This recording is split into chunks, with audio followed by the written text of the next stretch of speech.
In 1993, developers id Software released one of the most, if not the most, influential shooter games of all time. Often referred to as the granddaddy of shooters, many shooter games owe their success and their popularity to Doom, a simple 2.5D first-person shooter with key hunting puzzles, lots of enemy and gun variety, and fast-paced fun led to the game becoming solidified as one of the legendary classics. In 2016, id Software teamed up with Bethesda Studios to give us a soft reboot of the original series. Doom 2016 was sort of a continuation to the original storyline. It's a fully 3D 8th gen first-person shooter with key hunting puzzles, platform challenges, mini challenges, missions, objectives, and a decently told well, it has a story. The game launched to critical and consumer success, and so for the first review of 2024, I asked my community what game they wanted me to take a look at, and you all overwhelmingly chose Doom 2016. Hi, my name is Kaiser, and on this channel, I do video game reviews, rants, and opinions, and if that's something that you find interesting, then please click that subscribe button down below, as I'm trying to hit 10,000 subs by the end of the year. With all that being said, let's hop right into Doom 2016. Chapter 1! Boring story. How do I describe the story of Doom 2016? The lore is pretty interesting and complex. There was this being, the being wanted revenge on hell, the being granted some dude powers, and that dude became the Doomslayer. There's a lot more to it, obviously, but interestingly enough, one of my favorite parts of Doom lore is we are the same guy from the original games, awakened from our imprisonment that we are placed in by the demons to stop us from painting every available surface with their blood. Outside of the lore, however, the story the game presents us with is a little more than an excuse to hold up the foundation for the rest of the game. In a game where the whole point is fast-paced, shooty fun and non-stop action, the story regularly rears its ugly head to make us stop dead in our tracks and listen to some character monologue at us. It's like the devs came up with this paper-thin plot, knew players weren't going to care, and then decided to glue our feet to the floor to tell us about it. There are several times in the game where the story is told through holograms or audio logs that play while you are playing, and I much prefer these to the stay here while we talk at you style the game favors much more. As far as I can tell, because I chose to take the cutscene sections to take mini naps, we are awakened by this robot dude named Samuel Hayes, because one of his employees decided to betray him in order to open a permanent portal to hell because the demons promised her fame, power, and wealth. Little did she know, all she had to do to get that was join a rubber kid with a straw hat at sea. But anyway, we are awoken to deal with the problem. We, however, do not like how this company is attempting to use hell as a sort of resource because obviously, that's a really stupid and dangerous thing to do, and you risk running the world with hell energy and demons. You dumb, daft dick. So we do what we are asked, but only for the purposes of stopping the hell invasion. On our way, we break a lot of shit, kill a lot of demons, find a lot of keys, do some challenges, and eventually, by the end of the game, oh, spoiler warning, by the way, skip to the time code on your screen to avoid the ending. Eventually, surprise, surprise, the Samuel guy betrays us, takes our stick of truth, and sends us, I assume, back to the hell dimension, but I have to play Eternal before I learn if that's true or not. So the story, like I said, is pretty basic. It's a framing device to justify the locations that we are in. Not so much to get you engaged with the world, which is fine on its own, and of my complaints, this is one of like 2 or 3. Overall, I greatly enjoyed Doom, but I consider myself to be an honest reviewer, and skipping what an absolute drag the story is just isn't something I feel would be honest. I hated every time the game came to a screeching halt to tell me the reasons of me going around killing demons. Who cares about the reasons I'm going around killing demons? Let me go around killing demons. If I was to go back and redo this story, I would approach it in one of 2 ways. Either 1, let the story happen through the hologram and audio logs only. Don't leave anyone alive to talk to me through nonsense and let me piece together what happened in this facility on my own. Or 2, make the story deep and complex enough for me to care. That way it feels like a break from the gameplay as opposed to a stop sign. It's a slowdown to appreciate the world as opposed to a blockade stopping my forward motion. Had the story had some more reason and purpose, I would have cared about it more, but if I was forced to pick one of the solutions, it would definitely have been the first one. Letting the Doomslayer put together the events he missed while killing demons in the fast-paced gameplay would have had me caring a little bit more. Chapter 2, gimme gameplay. If you watched my Wizardom review, you might remember how much I fucking love fast-paced, mindless, shooty fun.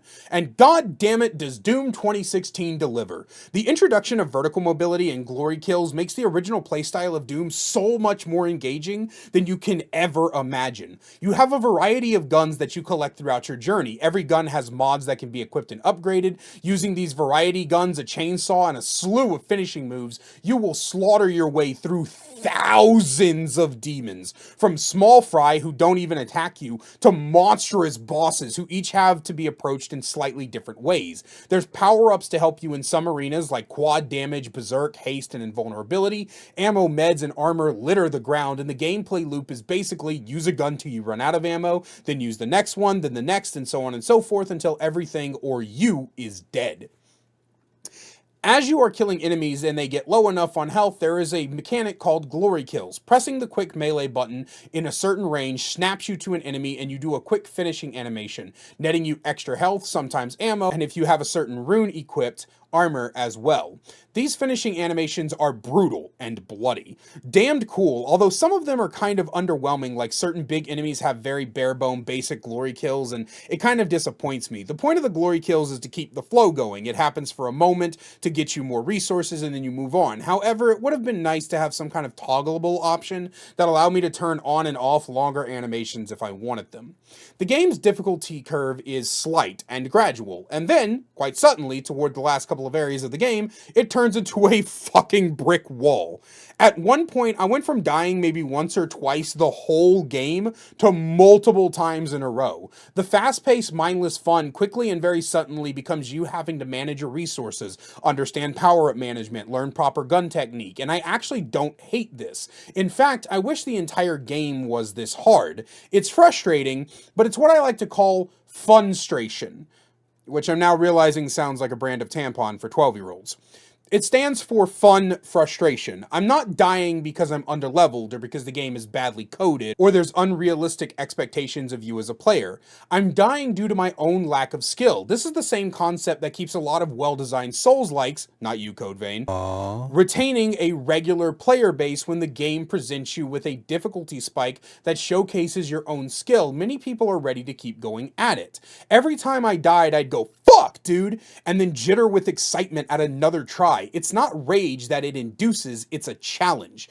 Doom 2016 is a fantastic example of what it means to give the player a fun and challenging gameplay loop. It's fast, satisfying, and overall, I loved playing this game so much. Even now that I've beaten it, I can't wait to go back and find all of the rest of the secrets, challenge rooms, and upgrades. Speaking of, Chapter 3, Searching Systems. This may sound like a complaint, and that's because it is, but it's not a complaint that matters that much.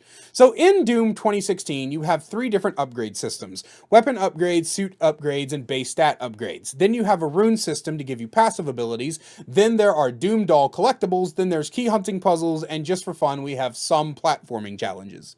The reason I've included the last 2 in this part is, instead of in the gameplay section, is because everything I've mentioned here has to do with searching the levels. So in Doom, there are levels, and each level has several arenas where you actually fight the demons, and then connecting pathways between those arenas. In order to bolster your abilities in the game, you need to be prepared to search every nook and cranny for everything you can find, which breaks the flow of the game somewhat. The weapon upgrade points are earned by doing challenges in combat and just fighting in general, so those are earned passively, but you can't use them on your weapons until you get your weapons some mods. To get mods, you need to find these floaty bot things. You get 1 weapon mod per bot you find, and every weapon has 2 mods. Mods range from mediocre to so useless I'm not even sure they are doing anything. See, there's a slight problem with damage feedback in this game. Remember in my Wizardom review when I said it was hard to tell when you were taking damage, but easy to know when you're dealing damage? Well, Doom 2016 has the opposite problem. There's no health bar to enemies, and there's no real feedback you're doing damage. I'm going to talk a bit more about this in the presentation section, but essentially, you never know you're actually doing damage to enemies until they enter their glory kill state, and that just doesn't feel that great. So when a mod says it does more damage, we only have the game's word for it. Things die at inconsistent rates, so it's not like you can shoot a demon type and say, right, this died in 5 bullets last time, but after my mod it died in 3. We just have to assume the game isn't lying to us. I wasn't able to try every mod out, as I didn't exactly spend a lot of time hunting for secrets and upgrades, only really going after them when I stumbled across secret areas or alternate routes. But after reading through them, they feel almost underwhelming. When you upgrade mods, they can have some pretty cool effects, but overall it wasn't that great of a system. The next type of upgrade is the armor upgrades. These, like weapon upgrades, don't feel that impactful. I used them, don't get me wrong, but every single one felt empty and, more importantly, forgettable. The only one I remember was recharging nades and adding second uses to nades. Outside of that, I had to go back in my game footage to remember the dexterity upgrades, the power upgrades, the scanning and resistance upgrades. It's just, they never seem to matter that much. And finally, the base stat upgrades. These are little red balls you find around the world, and each one you can increase your max ammo, max health, or max shields. All of these upgrade systems are fine. They work, and even though they aren't that impactful, I'm not mad that they're here. What I do have an issue with is the way they are done. Similar to the boring story, in order to get these upgrades, all of them require you to stop your forward motion and start hunting the surrounding areas. The weapon upgrade points are the only ones that are done from actual gameplay, and even then you can't use them until you go hunting for mods. You guys remember Ratchet and Clank?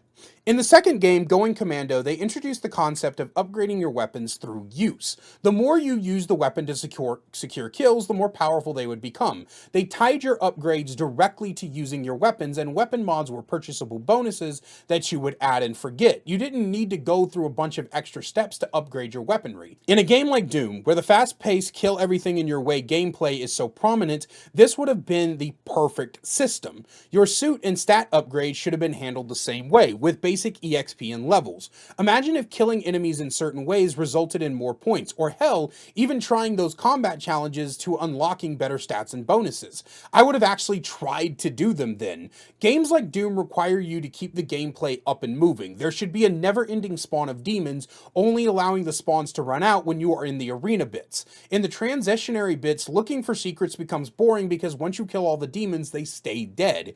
This is the same effect when hunting for keys for doors so you can progress forward. The action should have been non-stop, but instead the game expects you to stop all progress to hunt for its shiny objects, and I don't want to do that. I will admit to you that I did not take advantage of the upgrade systems because I didn't go out of my way to find them. If I found them, great, but most of the time I stumbled on them while looking for my next objective. There was never a time I felt the need to go hunt for them because all I wanted to do was get to the next fight because that's when I was having the most fun. There is one searchable thing I like, however, and that is the rune challenges. Rune challenges are special passive abilities like bigger vacuum range, second chances, forcing enemies to drop armor, etc, etc. The way you get these runes is by finding the stones that trigger a rune challenge. In rune challenges, you have a certain amount of time to collect, traverse, or kill a certain number of things with special limitations like low health, slower speed, etc, etc. And these are genuinely fun and engaging challenges that make me feel like I'm being rewarded for playing the game instead of being handed a list of things to go find and go on scavenger hunts. These stones are hidden and very difficult to find, which is my only complaint about them. But in general, they are a perfect example of how to upgrade yourself through the actual gameplay that players want to collect in. As a small note, there is also collectible journal entries and lore bits called codex, and they are fine. They're like every document and audio log collectible in any given game, and they don't really matter that much. Sometimes they can provide you special information on like a certain demon type or whatever, but I never really cared that much because all demons die to bullets. Chapter 4. Presentation. Doom is a dark game. I don't mean that like, oh, dark and edgy. I mean I can't see shit. For a good portion of my playthrough, navigation and seeing enemies was sometimes damn near impossible. The game, for whatever reason, has so many shadows and dark corners that I had to turn my gamma up pretty significantly partway through, which made the game look dull and washed out. I understand this is going for the gory, edgy, heavy metal horror feel, and I'm down for that, but being a horror game doesn't mean you need to cast darkness over the whole fucking game. The hell sections were actually my favorite bits because they actually lit them well, and hell overall is just fucking gorgeous. gorgeous. There's so much amazing detail, and I wish the whole game took place in the realm. When you're in the facility, you have to continuously deal with some of the worst lighting you'll ever find. It made me really question my sanity sometimes as I finished a slaughter in an arena only to be desperately looking for the exit or the last little drone that hasn't been killed yet. There's also some inconsistencies I don't quite know how to explain, like the floating meatball one-eyed demon dudes who look incredibly out of place compared to the rest of the demon cast. The first time I saw them, I was so confused. Something about their coloring and shading made them look almost cartoony compared to the hyper-realistic blood and gore of the others. That being said, this game is incredibly beautiful and distinct. I don't think it's possible to confuse Doom for another game. It's unique enough in its style, and I firmly enjoyed the animation, sound effects, and set design. Lighting aside, the environments are often filled with realistic and dynamic set pieces, and that make you feel like you are moving through something abandoned but lived in. The facility was a work environment, and we can see evidence of that everywhere. I've already spoken on the Hell realm, but I can't sing its praises enough. It's a downright gorgeous, and I just absolutely loved my time in it.